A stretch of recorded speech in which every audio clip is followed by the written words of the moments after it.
Marcus Wellington III stood outside his family's flagship jewelry store on Fifth Avenue, dressed in worn jeans and a faded work shirt. The 28-year-old heir to the Wellington diamond empire had traded his Armani suits for thrift store clothes and his Rolex for a cheap digital watch. For the past 3 months, someone had been stealing from the store, small pieces at first, then increasingly valuable items. The police investigation had gone nowhere. His father's security team found nothing. So Marcus decided to do what no one expected: go undercover as a new employee in his own company. He walked through the employee entrance, carrying a fake resume under the name Mark Wells, ready to discover the truth from the inside. His father thought he was crazy. His fiancée called it beneath him, but Marcus knew that sometimes you had to get your hands dirty to clean up the mess. Today was his first day as a minimum-wage jewelry cleaner, and he had no idea his life was about to change forever.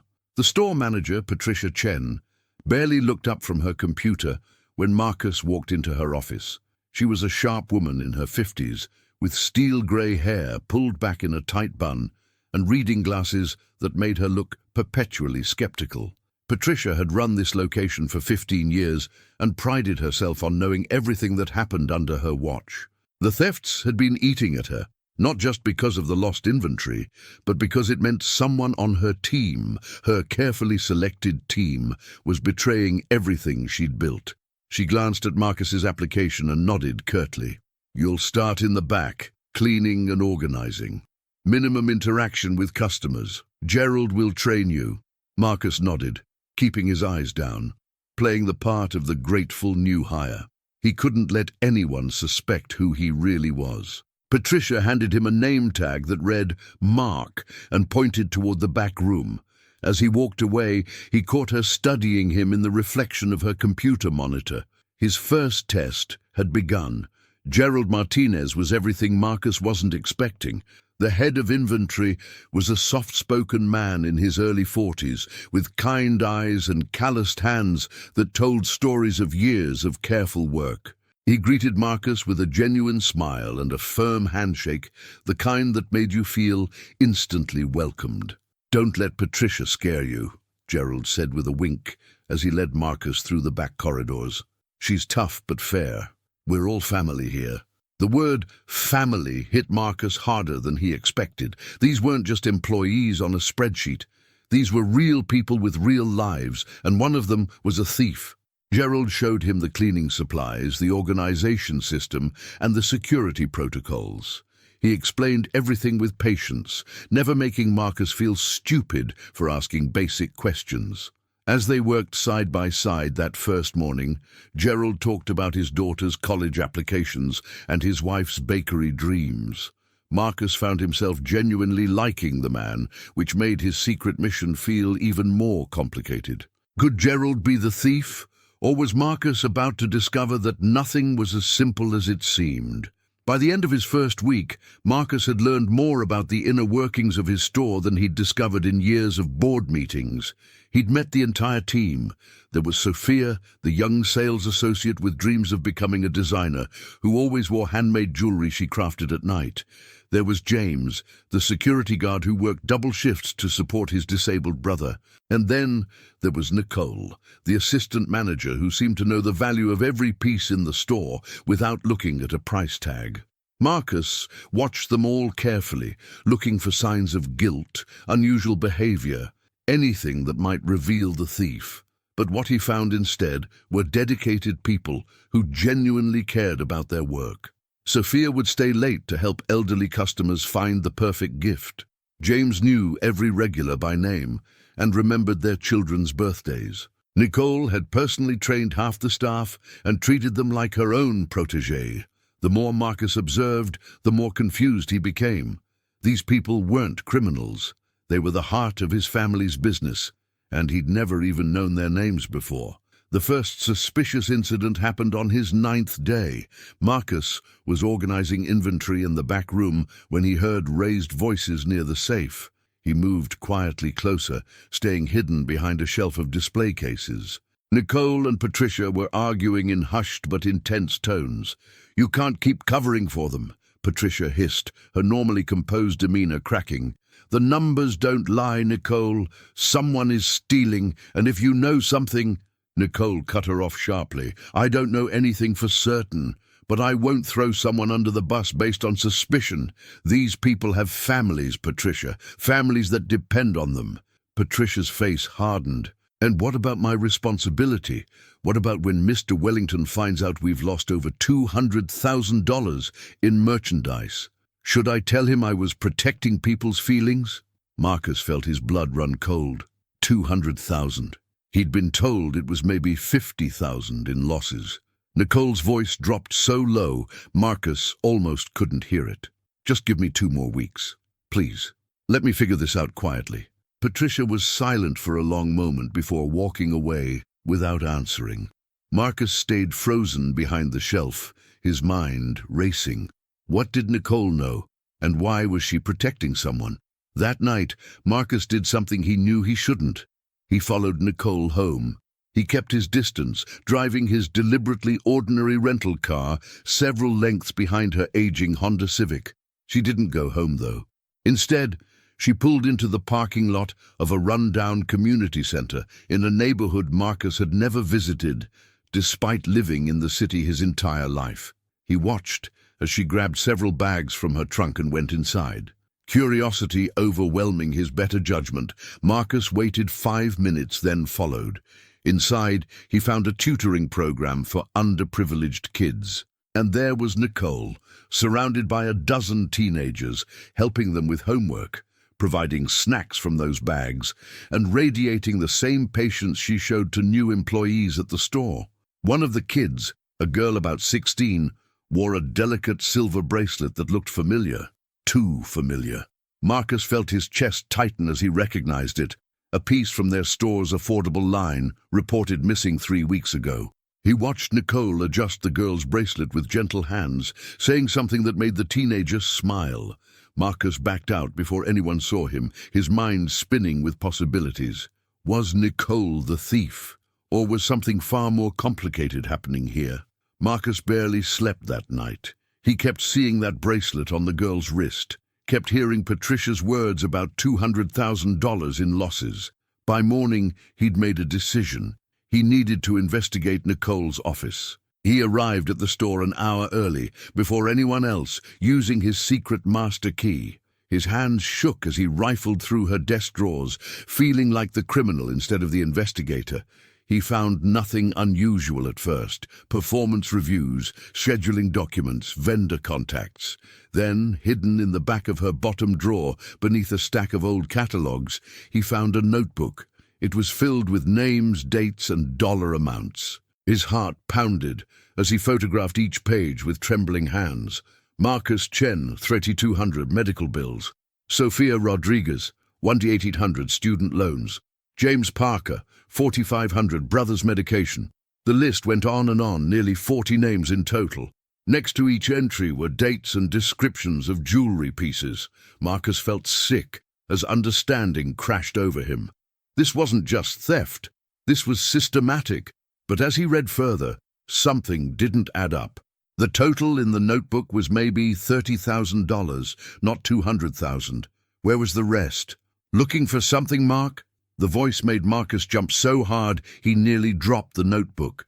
Gerald stood in the doorway, his kind face now unreadable. Marcus's mind raced, searching for an excuse, any excuse. But Gerald stepped inside and quietly closed the door behind him. "I know who you are, Mr. Wellington," he said softly. "I've worked for your family for 17 years. I was at your college graduation party, though I doubt you'd remember the catering staff." Marcus opened his mouth, but no words came. Gerald continued, his voice heavy with something between sadness and resignation. "Nicole's been helping people, yes. Small pieces given to employees in crisis, always documented in that book. She was going to pay it all back herself, bit by bit from her salary. She's been doing it for 2 years. Marcus found his voice. 2 years? But the major thefts only started 3 months ago. Gerald's expression darkened. Exactly. Nicole's not your thief, Mr. Wellington. She's your scapegoat. Someone discovered what she was doing and decided to use it as cover for something much bigger. The room seemed to tilt. "Who?" Marcus demanded. Gerald met his eyes with surprising steel. "I think you need to look higher up the food chain. Much higher." Before Marcus could respond, voices echoed in the hallway, the morning shift arriving early. Gerald grabbed his arm. "There's a camera blind spot in the vault hallway. Check the footage from the nights when the big pieces went missing. Look for someone who knows exactly where those cameras can't see." He released Marcus and stepped back, his voice returning to its normal, friendly tone. "Those cleaning supplies you needed are in the storage closet, Mark. Better get started before the morning rush." He left, and Marcus stood alone in Nicole's office, his entire investigation flipped upside down. He carefully returned the notebook exactly as he'd found it and slipped out. His mind was reeling. Gerald knew his identity, but was helping him. Nicole was guilty of compassion, not theft. And someone else, someone who knew the security system intimately, was stealing hundreds of thousands of dollars and letting Nicole take the fall. Marcus thought about the people with that level of access and knowledge. Patricia, who'd run the store for 15 years. His father's security consultant, who'd installed the current system. Or, and this thought made his stomach drop, someone from the Wellington family itself. As he began his shift, mechanically cleaning display cases, Marcus realized he wasn't just hunting a thief anymore. He was uncovering a conspiracy that might reach all the way to his own bloodline. That evening, Marcus stayed late, volunteering to help with inventory. He needed access to the security footage, but the surveillance room was locked and monitored. His opportunity came when James left his post to help a customer who'd triggered the front door alarm after hours. Marcus had exactly 3 minutes. He slipped into the security room, his heart hammering against his ribs. The system was more sophisticated than he'd expected, but he'd watched his father's consultants demonstrate it dozens of times during board presentations. He queued up footage from the vault hallway on the nights of the 3 biggest thefts. A $50,000 diamond tennis bracelet, an $80,000 emerald necklace, and a $70,000 anniversary ring set. He fast-forwarded through hours of empty hallway, watching the timestamp blur. Then at 11:47 p.m. on the first date, a figure appeared. They moved with confidence, not creeping or hiding, walking straight down the center of the hallway. But their face was obscured, and their route stayed perfectly within the camera blind spots Gerald had mentioned. Marcus's pulse quickened. This was someone who knew exactly where to walk, where to stand, how to avoid identification while still appearing casual enough not to trigger additional scrutiny if someone happened to review the footage. Marcus watched all 3 nights. Same pattern, same confident walk, same perfect knowledge of the blind spots. But on the 3rd video, the thief made a mistake. They dropped something, a pen. As they bent to pick it up, they stepped 6 inches too far to the left, and the camera caught a glimpse of their wrist. Marcus paused the video, zoomed in, and felt the floor drop out from under him. The watch. He recognized that watch because he'd given it to someone as a gift 3 years ago. A vintage Patek Philippe with a distinctive cracked crystal that the owner refused to repair, calling it character. Marcus sat back in the chair, his mind refusing to accept what his eyes clearly saw. The watch belonged to his uncle, Richard Wellington, his father's younger brother, the vice president of the Wellington Diamond Empire, the man who'd taught Marcus to ride a bike, who came to every one of his graduations, who'd been managing the company's finances for the past decade. Uncle Richard, who had access to every store, every safe, every security code. Uncle Richard, who'd been pushing hard for the company to sell to a conglomerate, claiming they were losing too much money to theft.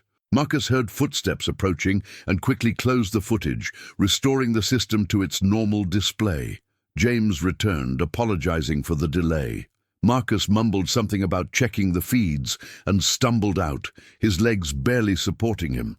For the next 2 days, Marcus moved through the store like a ghost, mechanically performing his duties while his mind raced.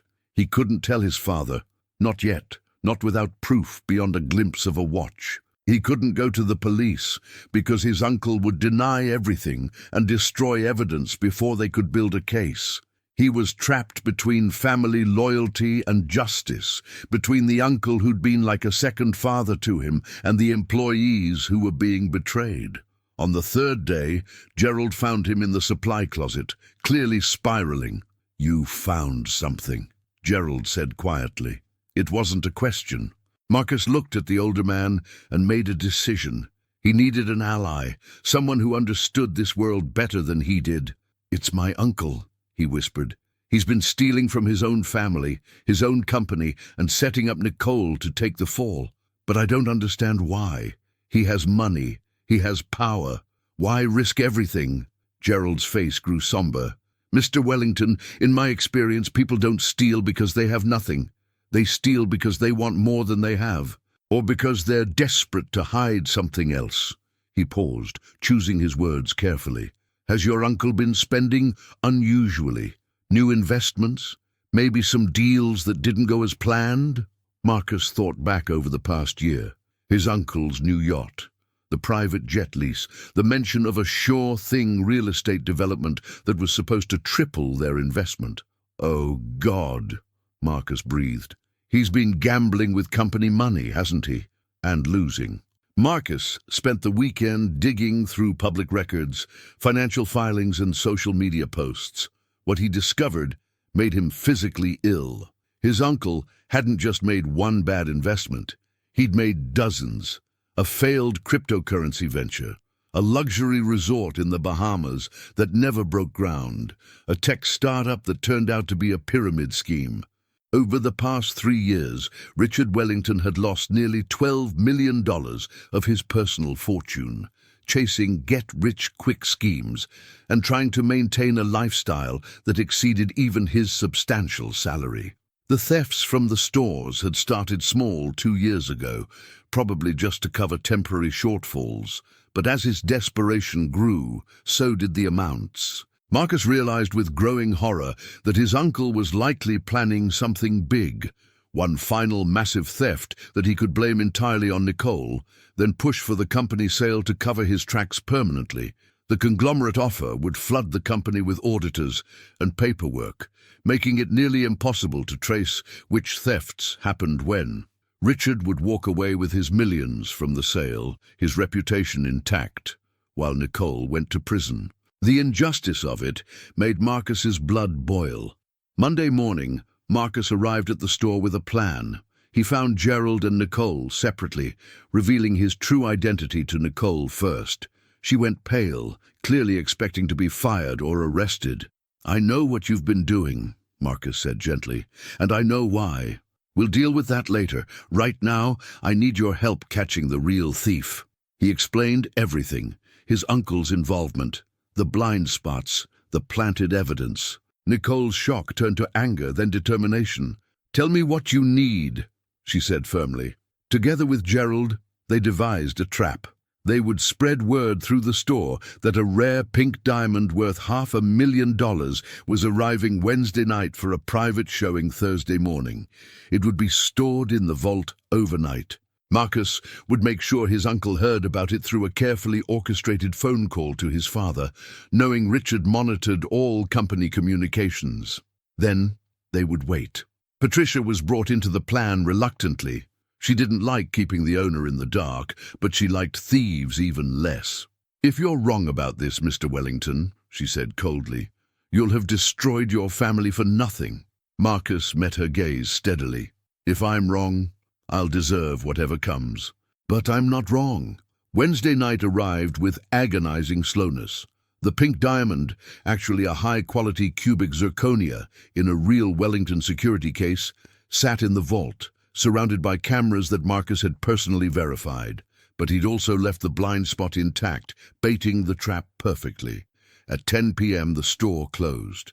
By 11 p.m. only James remained, making his rounds. Marcus, Gerald, Nicole, and Patricia waited in a storage room with a direct video feed to the vault hallway, barely breathing. Midnight passed, then 1 a.m. "Maybe he's not coming," Nicole whispered. "Maybe he knows." Marcus shook his head. "He's coming. $500,000. That's enough to cover his latest losses and then some. He can't resist. At 1:47 a.m., the vault hallway door opened. A figure entered, moving with that same confident walk Marcus had seen in the footage. They wore a maintenance uniform and a cap pulled low, but Marcus recognized the gait, the watch, everything. His uncle walked straight to the vault, entered the code.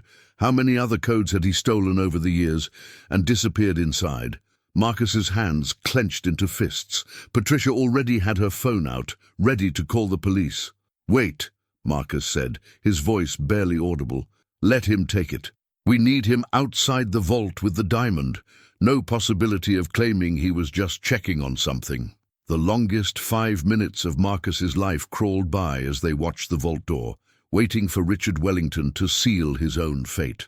Richard Wellington emerged from the vault with the security case tucked under his arm, looking satisfied and completely unaware of the cameras now capturing his every move. He disabled what he thought were all the relevant security feeds, but Marcus had installed backup cameras in the past week, devices his uncle didn't know existed. Richard moved quickly but calmly through the blind spots, heading toward the rear exit. That's when Marcus stepped out of the shadows, blocking his path. "Working late, Uncle Richard?" The older man froze, his face cycling through shock, recognition, and then a carefully constructed confusion. "Marcus, what are you doing here? I got an alert about a security breach and came to check." He held up the case as if it proved his innocence. "Good thing I did. Someone was trying to steal this."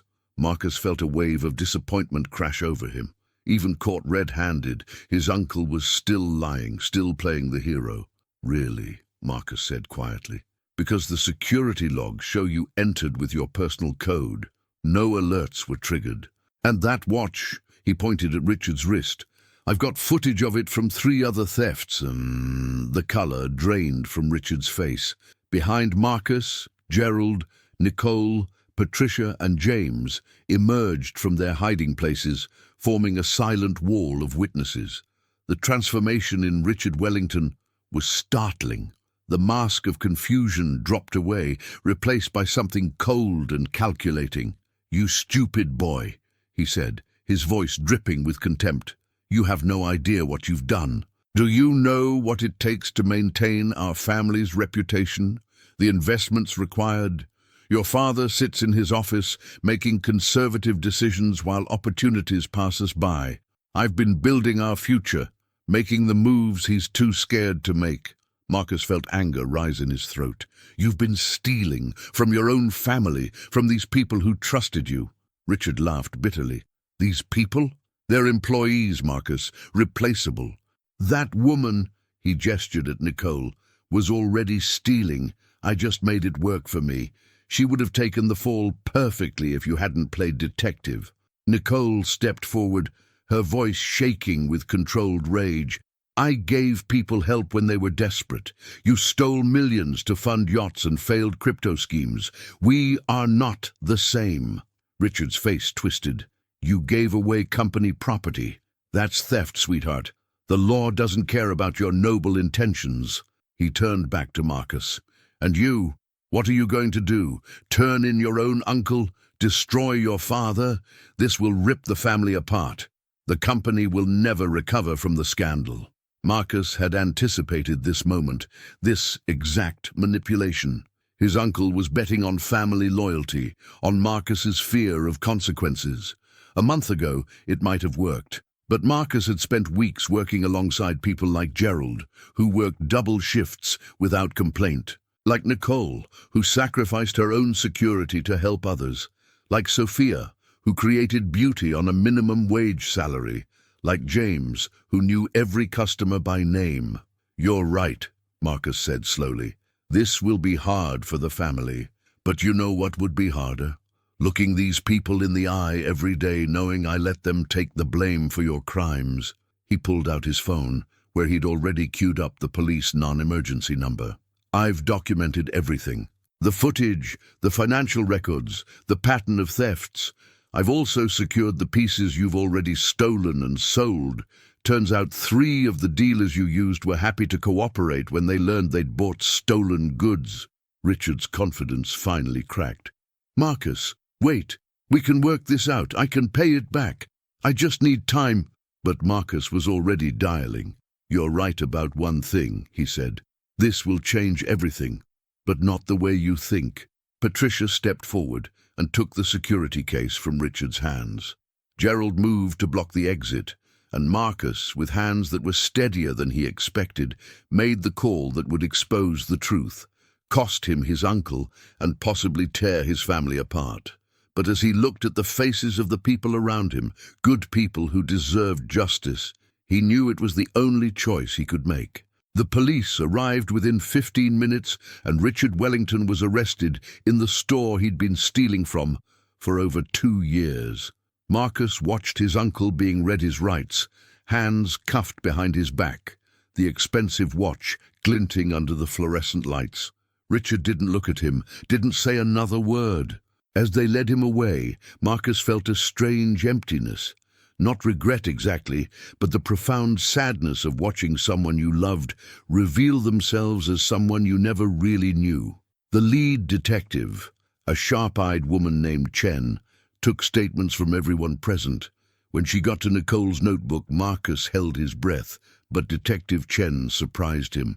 "Ms. Rodriguez, what you did was technically theft, but given the amounts, the documentation, and your clear intent to repay, I'm recommending the DA consider this a civil matter between you and your employer, rather than pressing charges." She looked at Marcus. "That is, if Mr. Wellington agrees." Every eye in the room turned to him. Nicole looked terrified, her hands clasped so tightly her knuckles were white. Marcus thought about his uncle's words, that the law didn't care about noble intentions. Maybe that was true, but mercy did. "Nicole stays," Marcus said firmly. "No charges. She'll work with our HR to set up a formal employee assistance program, so no one ever has to choose between helping their colleagues and following the rules." Nicole's eyes filled with tears. Patricia nodded approvingly. Gerald smiled, but Detective Chen wasn't finished. "Mr. Wellington, there's something else you should know. During the preliminary investigation into your uncle's finances, we discovered some irregularities that go beyond the store thefts." She pulled out a tablet and showed him a series of transactions. "Your uncle has been systematically moving money out of the Wellington Diamond Empire for 3 years. The jewelry store thefts, even at $200,000, are nothing compared to what he's taken from the main company accounts. We're talking about over $40 million. The room went silent. Marcus felt like he'd been punched in the stomach. "40 million, he repeated numbly. Detective Chen nodded grimly. He was very sophisticated about it. Small transfers disguised as vendor payments, consulting fees, security upgrades that never happened. He used the store thefts to create a narrative about company-wide security problems, which gave him cover to move even more money around, investigating the issue." Marcus stumbled to a chair and sat down hard. $40 million. His father's company, his grandfather's legacy. "How did no one notice?" he asked weakly. Gerald spoke up quietly. "I think someone did. About 6 months ago, your father hired an outside auditor. Your uncle found out and accelerated his timeline. The push to sell the company wasn't about the thefts. It was about cashing out before the audit revealed what he'd done." Detective Chen confirmed this with a nod. "The auditor's preliminary report is what triggered our financial crimes unit to take an interest. Your uncle knew the walls were closing in. Tonight was probably going to be his last theft before he disappeared. We found plane tickets to a non-extradition country in his car, leaving tomorrow morning." Marcus thought about how close they'd come to losing everything, not just the money, but the truth. If his uncle had succeeded tonight, if he'd framed Nicole and vanished, the Wellington family might never have known what really happened. They would have sold the company, destroyed their reputation, and let a good woman go to prison. All because Marcus had been too comfortable in his executive office to see what was happening on the ground floor. The realization hit him with crystal clarity. Going undercover hadn't just helped him catch a thief. It had shown him how little he knew about the business he was supposed to inherit. Calling his father at 3 a.m. was one of the hardest things Marcus had ever done. Marcus Wellington II answered on the first ring, his voice alert despite the hour. A lifetime of emergency business calls had trained him to wake instantly. "Dad, it's me. I need you to come to the Fifth Avenue store right now." His father heard something in his voice. "What's wrong? Are you hurt?" Marcus looked around at the police still processing the scene, at his employees standing together in exhausted solidarity, at the security footage frozen on his uncle's face. "No, Dad, I'm not hurt, but I have something to tell you, and it's going to change everything." 40 minutes later, Marcus Wellington II walked through the store's front door, still in his pajamas under a hastily thrown-on coat. He took one look at the police presence and went pale. "Marcus, what have you—" Then he saw Detective Chen, and the color drained completely from his face. "Mr. Wellington," she said formally, "we've arrested your brother Richard for embezzlement and grand larceny. Your son has been instrumental in the investigation." Marcus's father turned to him slowly, his expression a mixture of confusion, betrayal, and dawning horror. "Richard? Marcus, what is she talking about?" Marcus spent the next hour explaining everything, while his father sat in stunned silence. The undercover operation, the discovery of Nicole's small kindnesses being used as cover for massive theft, the security footage, the $40 million. With each revelation, his father seemed to age years. When Marcus finished, the older man sat there, his hands shaking slightly. "My brother," he finally said, his voice hollow. "My little brother. I taught him to tie his shoes. I gave him his first job. I trusted him with everything." The pain in his father's voice cut deeper than any anger could have. Marcus started to reach for him, but his father stood abruptly and walked to the window, staring out at the pre-dawn city. "The auditor told me there were irregularities. I didn't believe it. I thought it was a mistake, incompetence, anything but—" He trailed off. Patricia, who'd been quietly waiting nearby, spoke up gently. "Mr. Wellington, your son saved this company. If he hadn't gone undercover, if he hadn't pushed to find the truth, Richard would have bankrupted you and disappeared. Marcus saw what the rest of us missed." Marcus's father turned around, and for the first time, Marcus saw real respect in his eyes. Not the pride of a father watching his son graduate, but the respect of one businessman acknowledging another's skill. "You went undercover," his father said slowly, as if just processing it. "You worked as a cleaner in your own store. Why didn't you come to me?" Marcus met his eyes steadily. "Because I needed to see the truth from the ground up. And honestly, Dad, I needed to understand the business I'm supposed to run someday. The real business, not just the boardroom version." His father was quiet for a long moment. Then he did something completely unexpected. He walked over to Nicole, who'd been standing nervously to the side. "Ms. Rodriguez, my son tells me you've been helping employees in crisis, using company property without permission." Nicole straightened her spine, ready for the axe to fall. "Yes, sir. I know it was wrong, but—" Marcus's father held up his hand. "It was wrong, but it came from the right place. And apparently, my brother's theft operation depended on having your actions to point to as a scapegoat. That tells me you were doing something that mattered." He turned to Patricia. "Work with HR and legal. I want a formal employee hardship fund established by the end of the month. Anonymous applications, proper oversight. If our people are struggling so badly they need to steal to survive, then we're failing as employers." Patricia smiled. "Already on it, sir." Marcus felt something loosen in his chest. Maybe his father understood more than he'd thought. The next few weeks were a whirlwind of investigations, media coverage, and difficult family conversations. Richard Wellington's arrest made headlines. Diamond Dynasty's dark secret, and Heir exposes uncle's 40-minute theft, screamed from newspapers and websites. Marcus's mother stopped speaking to him for 2 weeks, devastated by her brother-in-law's betrayal and torn between loyalty to family and respect for the truth. His fiancée broke off their engagement, telling him coldly that she'd signed up to marry into a respectable diamond empire, not a scandal-ridden mess. It hurt, but Marcus realized she'd never really known him anyway. She'd been in love with his last name and bank account, not with who he actually was.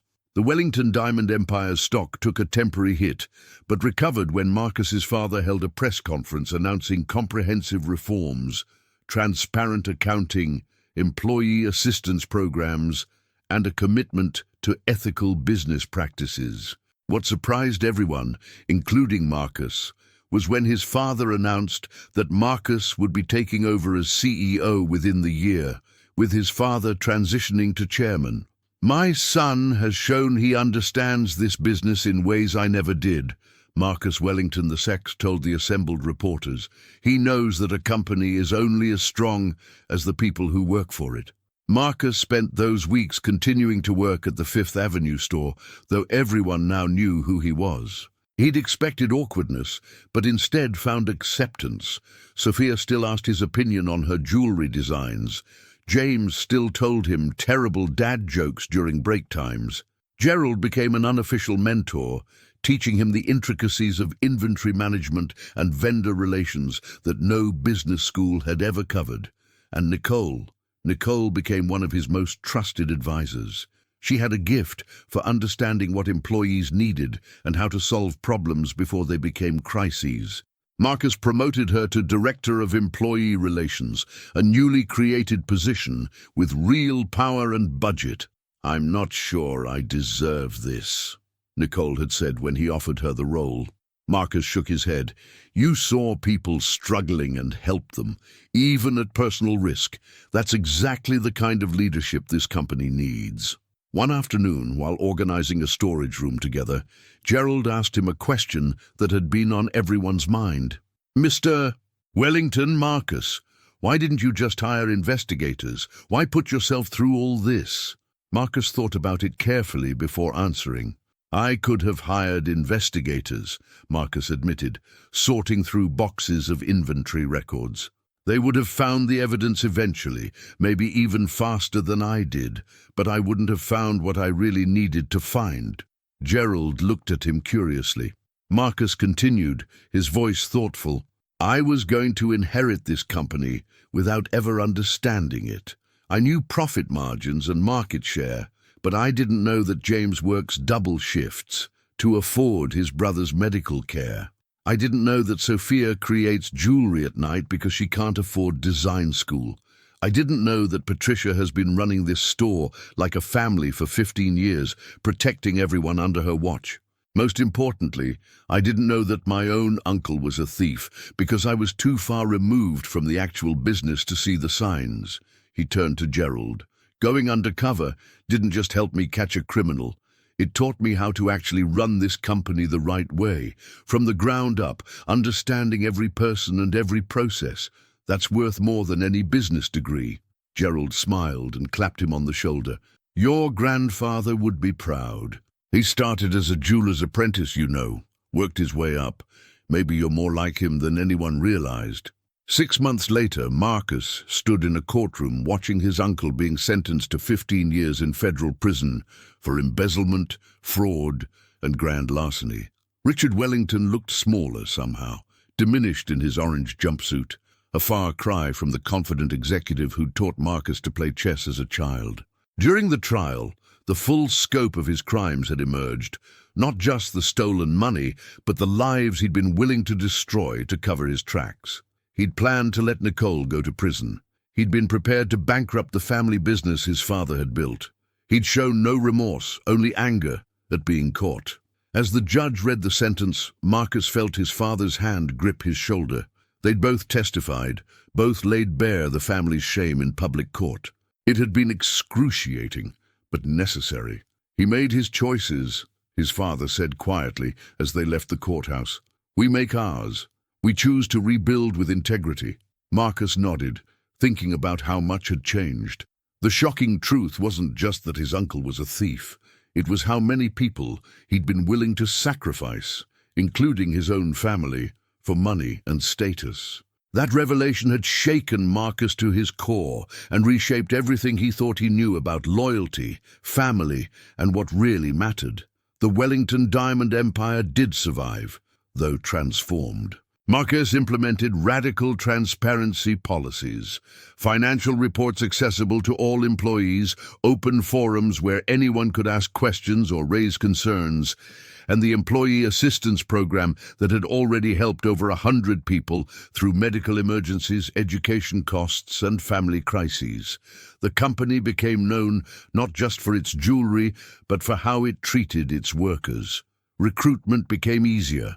Retention improved dramatically, and profits surprisingly increased as employees who felt valued worked with genuine passion rather than mere obligation. Marcus worked alongside his teams regularly, spending 1 week per quarter at different stores, learning operations from the ground level. His business school classmates thought he was crazy. Why would a CEO clean display cases? But Marcus knew the truth. You couldn't lead people you didn't understand. And you couldn't understand them from a corner office 30 floors above reality. The girl at the community center who'd worn that stolen bracelet, her name was Maya, and she was now a Wellington Scholarship recipient studying jewelry design at Parsons. Nicole had made sure of that, using the new company foundation Marcus had created specifically to support emerging talent from underserved communities. On Marcus's first official day as CEO, he walked into his new office to find a gift on his desk. It was a simple silver name tag that read Mark Wells, his undercover alias, mounted in a frame. A note from Gerald was attached. Never forget where you learned the truth. The people who work for you aren't numbers on a spreadsheet. They're the company's heartbeat. Listen to that heartbeat and you'll never lose your way. Marcus hung it on the wall behind his desk, right next to his framed MBA. That evening, he gathered all the Fifth Avenue store employees, his first team, the people who'd helped him see clearly when everything was obscured by privilege and distance. I want to thank you, he told them, his voice thick with emotion. You didn't just help me catch a thief. You taught me how to be the kind of leader this company deserves. Gerald, your wisdom. Patricia, your standards. Nicole, your compassion. Sophia, your creativity. James, your dedication. Every single one of you showed me what it means to build something real, something that matters beyond profit margins. He paused, looking at their faces he now knew as well as his own family's. This company belongs to all of us, and I promise you, I will never forget that. A year after going undercover, Marcus stood in that same Fifth Avenue store during the annual company celebration.